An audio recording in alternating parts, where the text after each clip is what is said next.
All right, take a screenshot if you want to contact us. All right? This video is about lathe compound sine bar. Box on the left is closed, same box on the right open. Inside, lathe compound sine bar. What you're looking at is our prototype. We had a few prototypes made, and we put them out there. The response has been really strong, and now we're manufacturing a whole bunch of them, but they're going to be far superior to what you're looking at and what we put out there. All right? All right, that's, I'm trying to sell you something. I don't think this, I'm hoping to get some feedback. Let me tell you what I discovered since we made this lathe cut compound, lathe compound sine bar. Jesus Christ, I wish. All right, let me show you. I made this chop because I discovered something that's really foolish. But anyways, let's follow my mouse. You see on the left, Jacob's drill chuck. You see on the right, Jacob's drill chuck. I put them in so there was some symmetry to them. All right? In the middle is the key right here. You see, I'm showing a drill chuck, and it's got a taper in the back, and it's got a Jacob's taper that matches it. One's a male, one's a female, all right?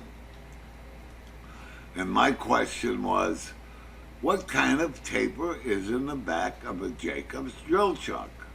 You won't believe this. A Jacob's drill chuck has Jacob's tapers. After about a gazillion years, I didn't know that. Some of you guys are going to be in the same boat as me. Jacob's tapers in the back of a Jacob's chuck. Repeat after me. Jacob's taper for Jacob's drill chucks. All right? Let me show you what I made. This chart really going to be helpful as hell. Let me show you let me start at the top left-hand column. You see my mouse up there, Jacob's taper, there's a column that goes down. Some of these tapers are not common. You see that number 2 short, the number 2.5, and the number 33 are not very common, but I collected all that data, all right? Let me show you top center here, all right? You can see the columns from left to right, right? I'm going to explain them all in a little bit, all right? Top dead center, you see that where my mouse is? Large D, small d, L for length. Let me explain that. If somebody handed you a Jacob's chuck, or you had your own, how would you determine what size Jacob's taper? Well, how would you cut it? In a lathe or any other goddamn way? Here's what it says. Follow it. 0. Large diameter, small diameter, length. It gives you all these things. Sine bar, stack height setting, all of that. But make a note of this. You got one in your hand. You measure it with a scale, not with an instrument. The large diameter, 0.25. Number 1, large diameter, 0.384. You could measure that with a scale and know what the hell you got. You understand? Anyways, I'm just saying, to define what you got in your hand is Mickey Mouse, all right? Let me go down and just show you how the lathe compound sine bar can get you cutting chips quickly, all right? I look at Jacob's taper number 0, right? I look up here in the center, small d and large d. Large d, 250, small diameter, 228, right? Length, 440. You could measure that with a scale, right? Not a big deal.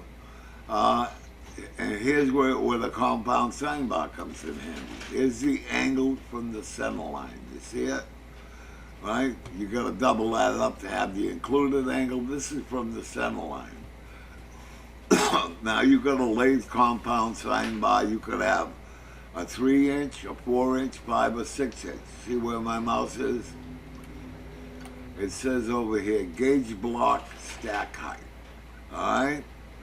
If you had a 3-inch bar, your gauge block stack height would be 0.7390. You can see the 4-inch, 5 and 6-inch.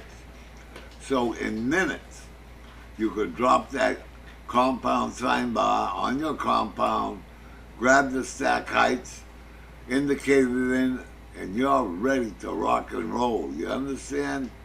Right? So anyways, I'm going to make these up. In other words, I'm going to make these up laminated. I'm going to make these shots up all laminated so dirty hands won't screw them up, and put this in the lathe compound sine bar boxes, right? And let me show you. I got other tapers I'm going to show you. Here you go. Here's Jacob's tapers. You see it?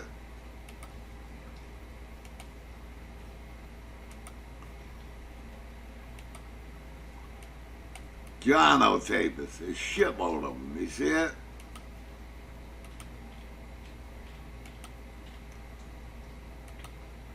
Morse tapers. You see them? All the same thing. All the sine bar settings.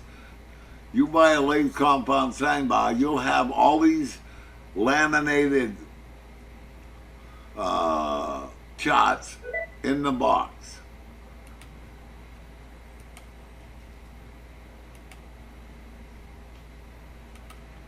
Look at this, Brown and Sharp tapers, right? You got more goddamn tapers than you know what to do with. But what the advantage is, you know, you can be cutting steel quicker than finding something to indicate and going through the normal process. You can go, in minutes, you can be ready to rock and roll. The conventional ways are ridiculous. You see what it says up here with my mouse?